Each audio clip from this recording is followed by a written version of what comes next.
Take two. I say, see now.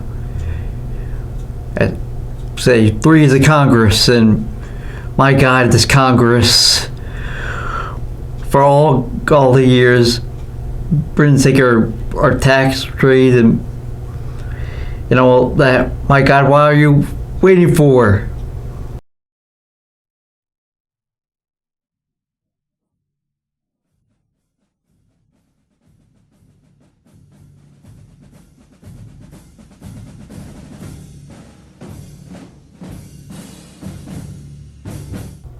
Hello everyone, welcome back to the Real Screen Time. I'm Andrew Thomas. I'm here with fellow President Christopher Johnson. Hello everyone. And we're doing the interesting thing, we're doing popcorn music / expert and novice. Yes, and this time we're doing something much different. We're finally tackling full-on musicals. And this one's a much more interesting thing because it's about politics, which we try to stay out of. Yeah. This is as far as we're going to get with when it comes to discussing politics. We're not going any further. Yep. We want to have fun and not cause complete and utter division and potential, flame wars in the comments. Yeah. Yep. The next thing, political, will probably be just political adaptations of stuff. Yeah. Like Lincoln and the John Adams miniseries. And probably Abraham Lincoln Vampire Hunter. Just for the fun of it. And potentially any film involving World War II. Yeah. Well, we're discussing the musical I introduced Chris to, 1776. Yes. And it's actually the film that helped inspire the other musical that we're discussing that I introduced Andrew to. So, this time I get to do the overview. Yes. Yep, it's your show, by all means. 1776 is a 1972 American historical musical drama film based on the 1969 Broadway musical of the same name, written by Peter Stone and Sherman Edwards. The film was directed by Peter H. Hunt, written by Peter Stone, and the music and lyrics done by Sherman Edwards. The film stars William Daniels, Howard Da Silva, Donald Madden, John Callum, Ken Howard, and Blythe Danner. And now the synopsis. Colonial representatives gather in Philadelphia with the aim of establishing a set of governmental rules for the burgeoning United States. John Adams and Benjamin Franklin charge Thomas Jefferson with the work of writing a statement announcing the new country's emancipation from British rule.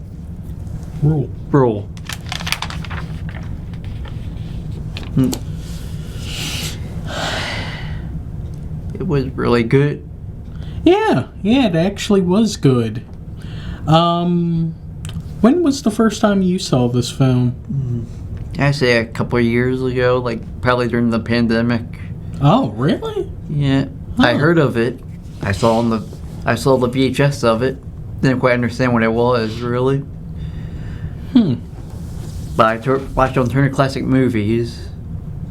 In the scene where they decided to go sing the Egg song about writing the Declaration of Independence. Yep. So that was your introduction to it. Yeah. And you just decided, I wouldn't mind seeing this whole film. Yeah.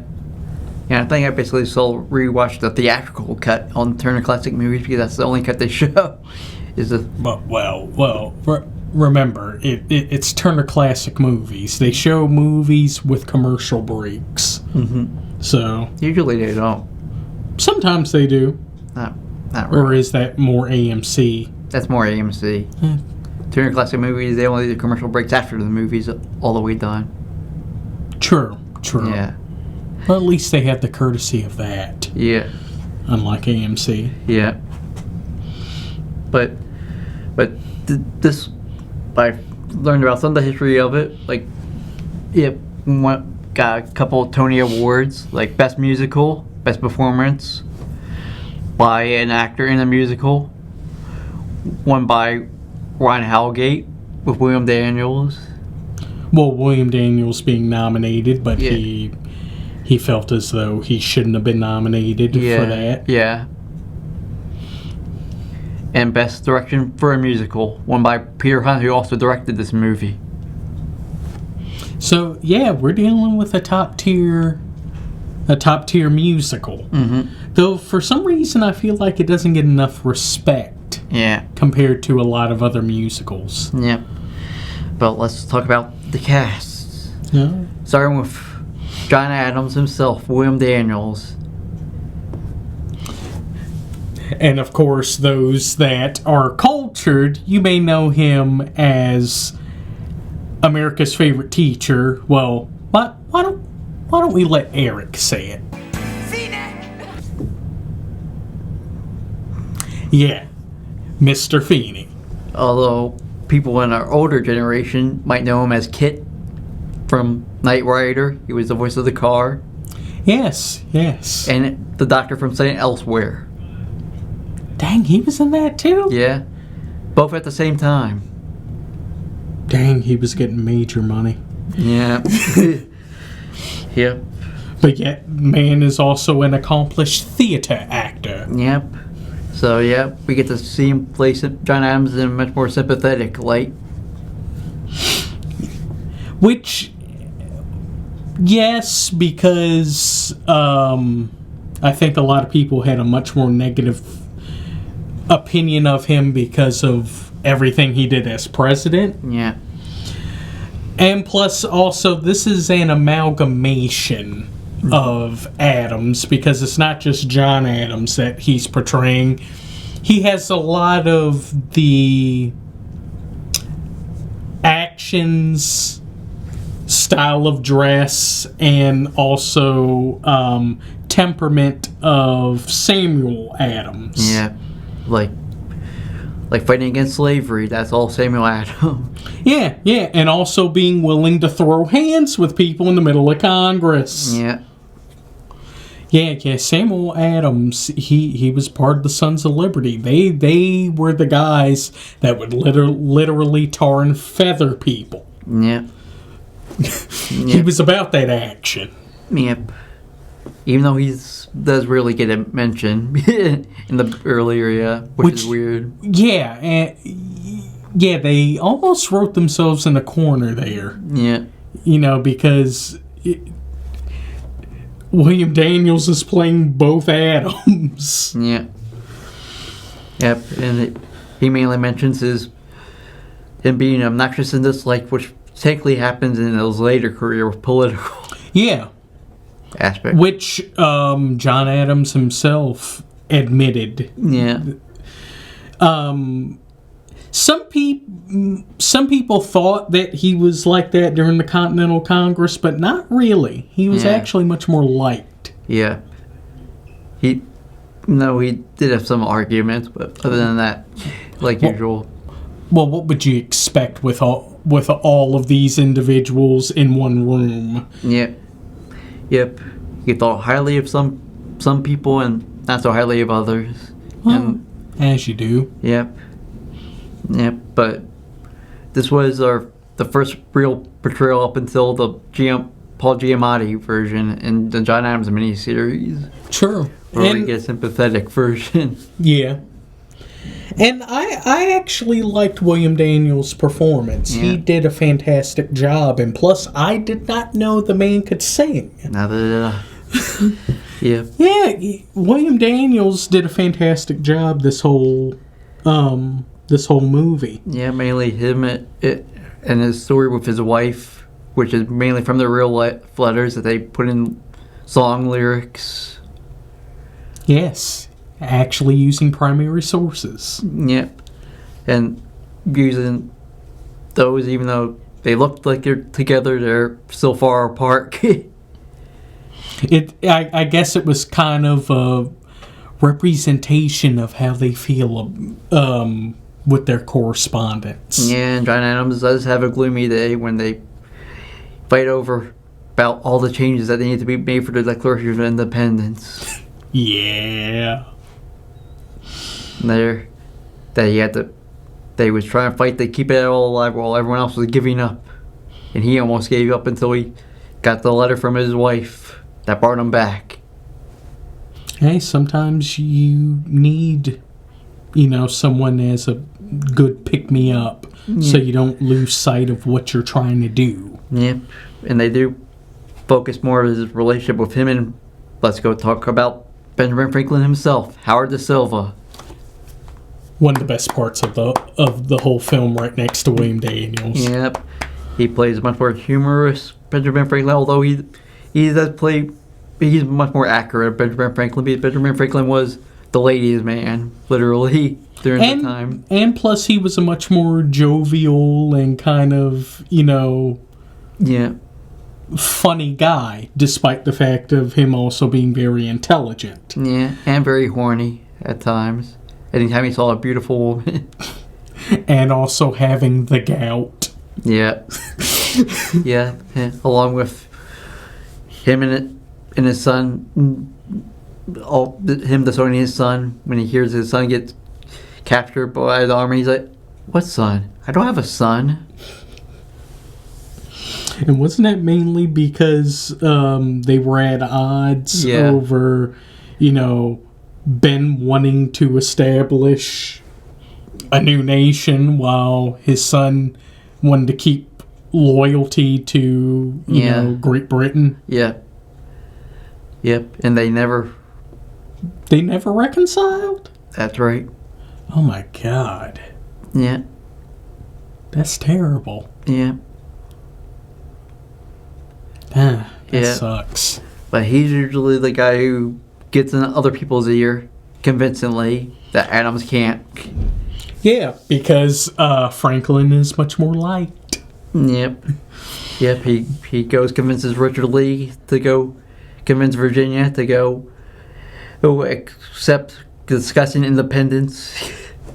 Yep, actually write the draft. Yeah. Proposing the idea. Yep. And he's also the lead of the chorus of one of my favorite songs.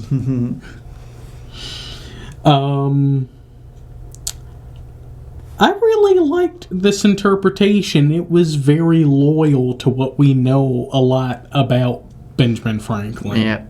He didn't really have much of a character change except for being all happy for the most part, except for like the cold climax when everything looked like they were lost. I mean, Adams basically, he tear each other's heads off, saying that they're fighting for independence, that they should take one step at a time, that they don't know if it's going to succeed or not. So, and hey, sometimes that happens.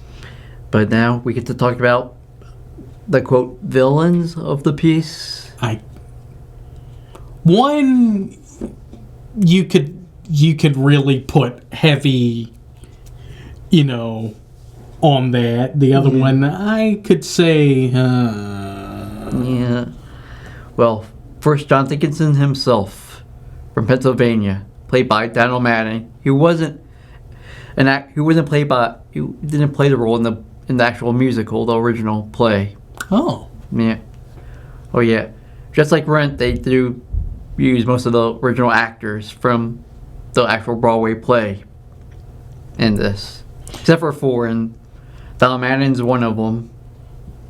And I think the actor who was the representative of Maryland, I believe. No, Edward Rutledge was another one in Delaware.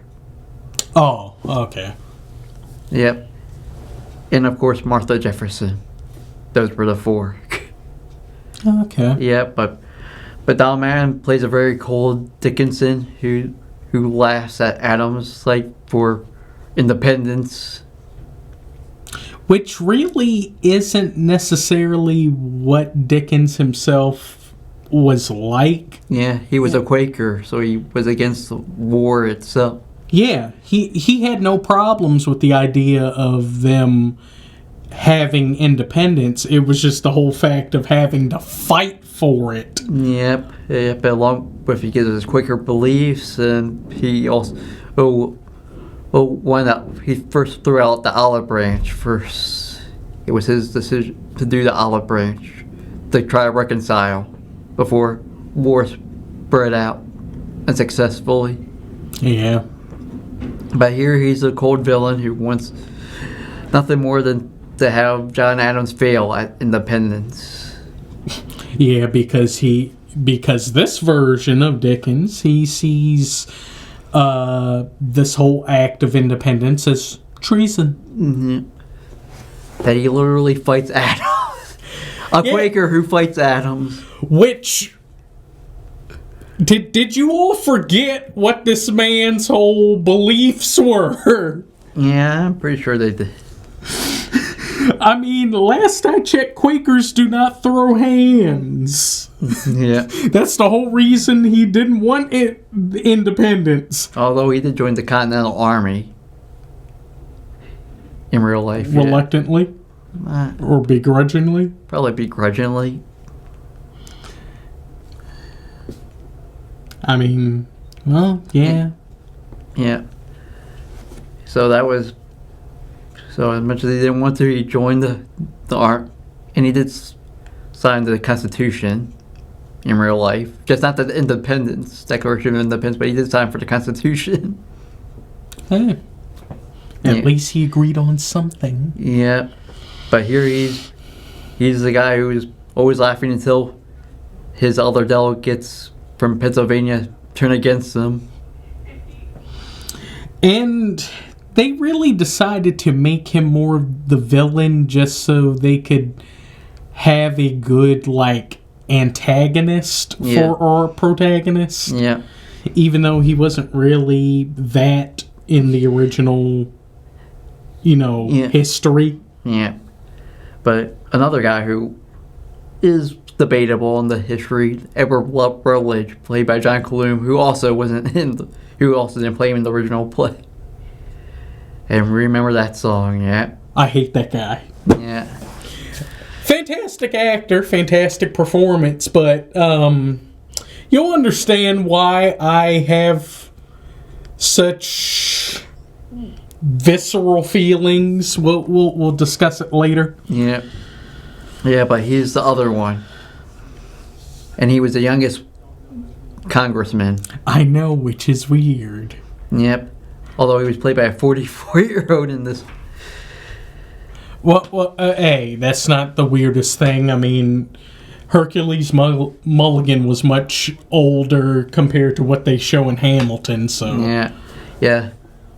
Here he speaks in Southern terms, even though I'm pretty sure the original him wasn't like that much.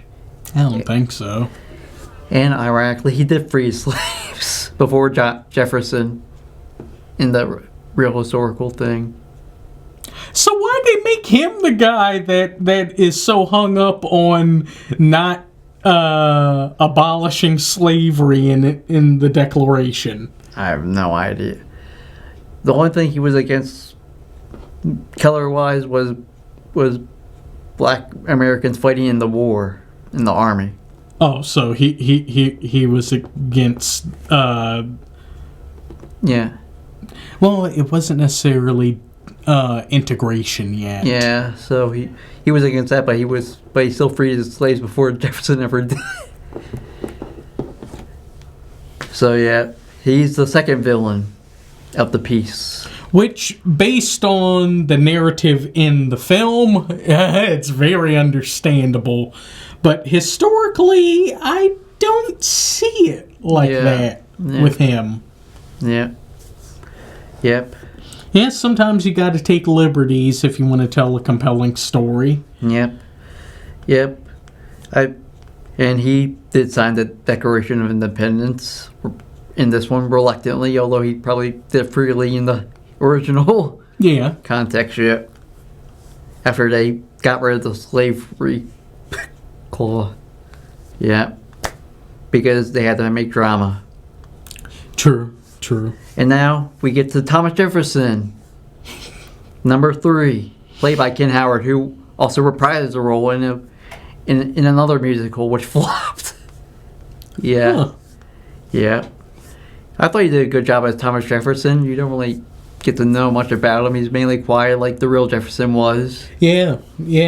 Surprisingly, that's how he was during this initial Congress. Yep. I think he was much more animated later on, you know, after the war and then when Washington became president. Yeah, so those were but he's mainly portrayed accurately, except for a few lines, like him saying, "I'm planning to free my slaves," during the argument with Rutledge. Liar. Lies.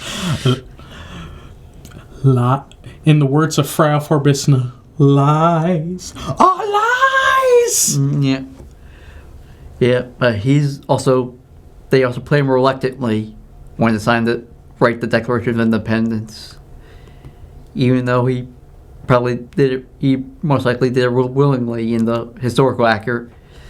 Here he wants to go see his wife because he just got married and he's really horny. Which is not actually how things were going. Yeah. She was actually pregnant, or she had just given birth and the baby didn't make it. She was sick. That's what I heard. She was sick at the time, so she couldn't make it to Philadelphia. I like the musical version where she does make it to Philadelphia. But I think she was sick, and I think that's the reason why the miscarriage happened. Maybe. I know she gave birth to a daughter, also named Martha. Funny. Yep. Who was the first lady for Jefferson, his own daughter, Because there was no first lady, and we know his secret, so he couldn't make his mistress the first lady. Yeah, the times, Yeah, true. Very true. Yeah, and they kind of skim past that. Yeah. Yep. So Yeah, they tried to make him seem much more. I wouldn't necessarily say heroic. Much more pleasant than what we know about this very complex individual. Yep. I'd say the John Adams miniseries plays it much more accurately in Dickinson and in Rutledge in the miniseries. Oh. Yep. And also in Still Franklin, Only without the musical parts, they're played much more accurately in their parts in the miniseries. Yeah, I'm always going to go back to this in episode 2 to compare and contrast when it comes to this piece. They basically do a shortened version of the musical. Just cut off an hour and a half of it. Pretty much, Well, because we saw technically a whole month of them, bickering and trying to come up with the Declaration and then deciding what clauses should or should not be in it and then signing it. Yep. Although that was part of the rough draft was to free the slaves. That was part of the thing that was already cut out afterwards. But now let's get to their supporting women, soon to be first ladies. Well, one of them, Martha Jefferson, played by Blythe Danner, Gwyneth Paltrow's mom, who didn't play her in the musical. I thought she did well for 2 scenes that she was in. Yeah. Even though she's in the cover of the DVD. When she was nothing more than, I wouldn't necessarily say a glorified cameo. An extra. Something like that. I don't know. A very minor supporting cast member. Yep. To help get Thomas Jefferson laid so he can go finish signing the Declaration of Independence. Because apparently that caused him writer's block. She never went to Philadelphia. No. Because pregnant. Yeah, so she does a musical number where she talks about how good Thomas Jefferson is in bed to Franklin and Adams by teasing through the song. We didn't need to know these things. Yeah. We didn't need to know. Yeah. Yeah. But let's go talk about the woman who did do most of the hard work in trying to get the Declaration of Independence and the help with the revolution. Abigail Adams, played by Virginia Vestoff, who was part of the music, who was the actress in the original Broadway play. And I did like her. Yeah. I liked her performance. Yep, her and William Daniels actually sang one of their songs together in the Tony Awards. Oh. Yep. Well Yeah, done. reprised one of their songs. Yep. Well done. Well done. Yep. But she helps convince Adams to not give up. And they did. And yes, they do mess up. Yeah, Adams does mess up by not telling her how to make gunpowder to go fight. All that was true. Well, yeah. And also she wanted the pins. Yeah. Though it is kind of messed up, the whole idea of what they needed for the gunpowder. Yeah. Well, saltpeter was part of the gunpowder back in the day. Well, yes, and do you know what they needed to make that? Or Yeah, I guess going to the bath. Yeah. You needed fresh pee. Yeah. But she did great. She played a big role. So let's get into the plot. It's a straight up good telling of the independence. A condensed version. And a bit exaggerated with the musical and the villains. Yeah. The acting was great, especially William Daniels, Howard Da Silva. They were great. Donald Madden was great. Essentially, everyone did a fantastic job. Including the extra who won the Tony Award, Ron Hallgreat, as Richard Henry Lee. Yes, which I wish we could talk a bit more about him, but yeah, he's kind of more of supporting character in this. He's only in it for 15-20 minutes of the film. Yeah. To sing the song that actually won the Tony Award. And then go tell them that Virginia's decided to go discuss independence and then say, I can't write the Declaration of Independence down because I'm going to be governor, which never happened in the real life.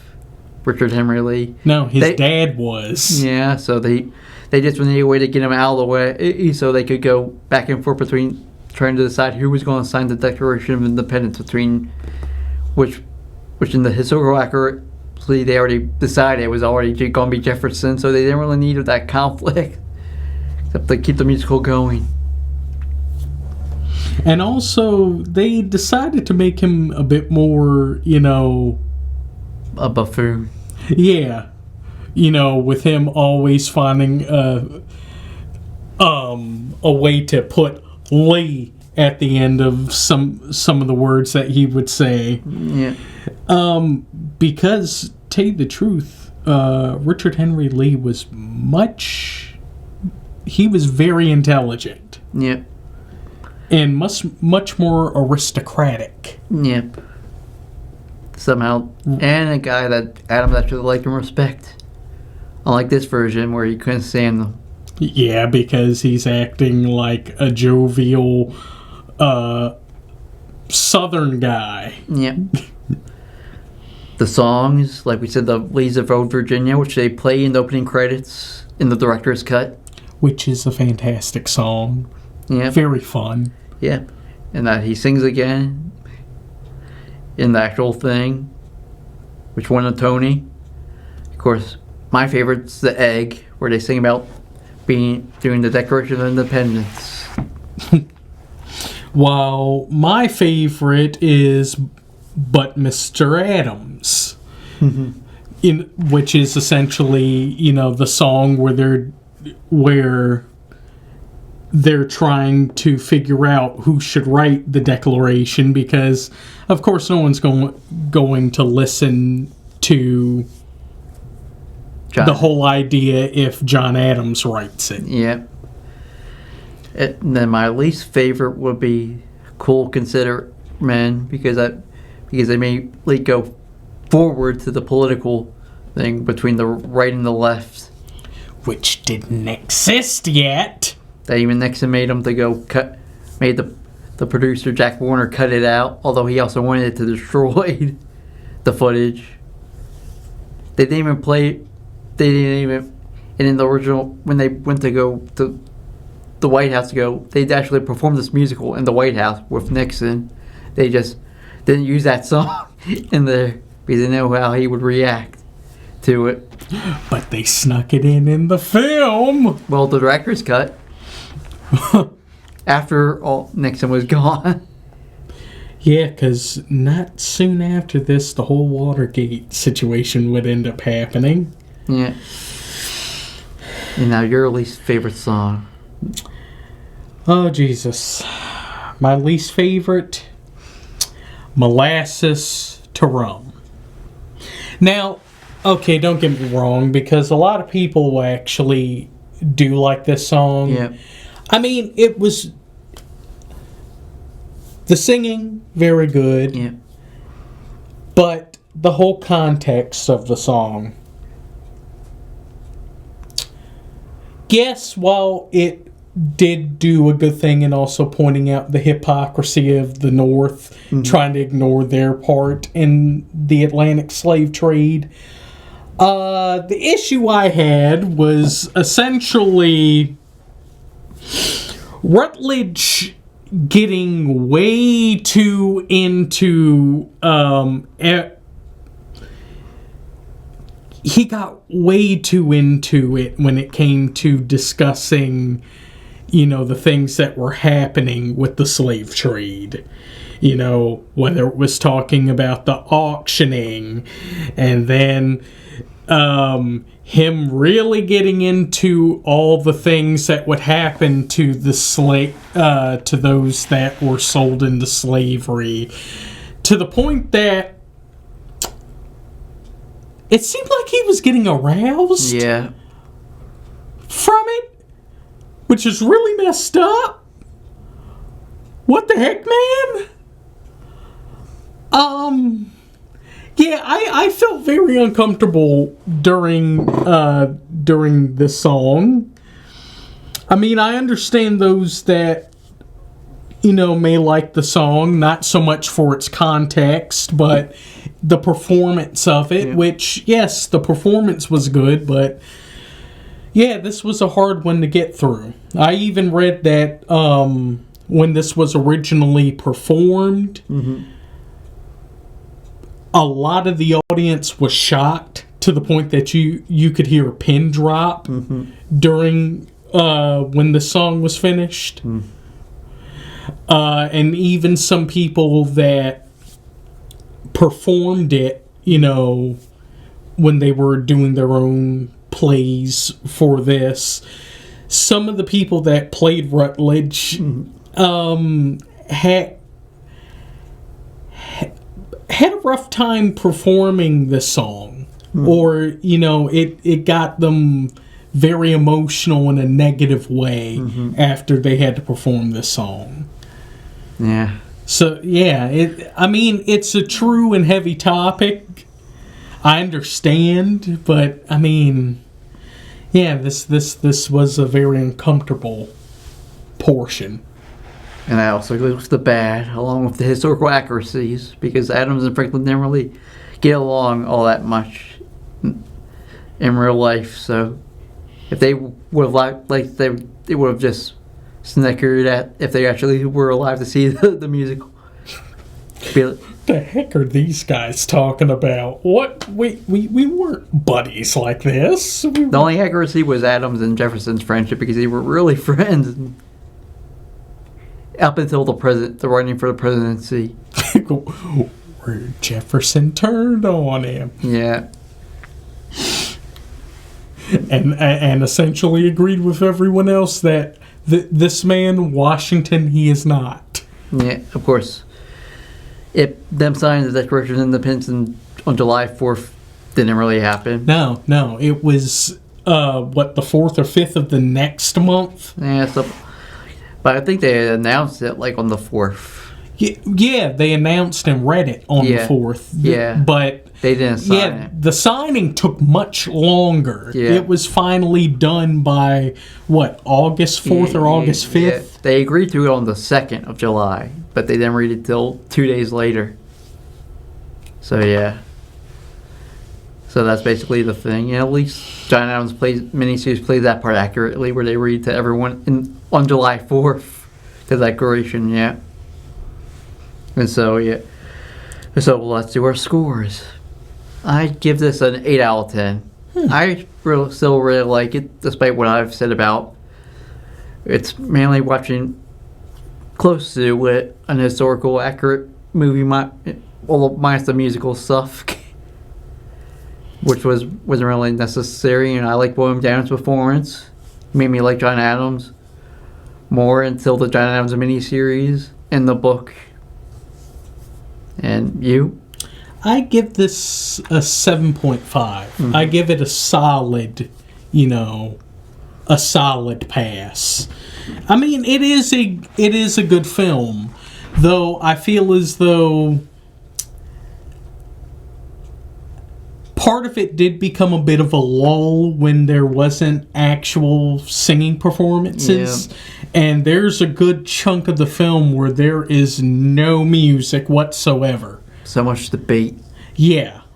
Which some of it is interesting, while others, it does kind of drag a bit. Yeah. But everyone's performance was fantastic. The songs were great, despite, even including the one that made me feel very uncomfortable. I mean, it really is good. I recommend it to anyone that is, interested in knowing about the founding of the United States. Yep. And they're mainly, if you watch it on streaming, it's mainly the director's cut. But if you buy like on the 4K version, you do get to see the theatrical cut or the Turner Classic Movies on 4th of July. That's the only time you get to see the theatrical version of the movie. So, and plus, the musical is back on Broadway. Yep. Though weirdly enough, an all-female cast. Female and transgendered. They went that? Yeah. Really? Yeah. Okay. But do what you do. But if you like our review, we'll go find us on Facebook, The Real Screen Team. Where else? You can also find us on Instagram, Reddit, and TikTok. And make sure to like our YouTube channel. Make sure to like, comment on our videos, share our videos, and definitely subscribe to our YouTube channel. And also, if you are subscribed, remember to click the notification bell. Yep. So, we're not done yet. Now we get to discuss my pick for this nice little double feature. We get to discuss the Tony Award winning musical, Hamilton. So should I roll us out? Yes. Well, thank you all for watching. Come and watch us again. Make sure to like, comment, subscribe, and share. It really does help. So cut, print, that's a wrap.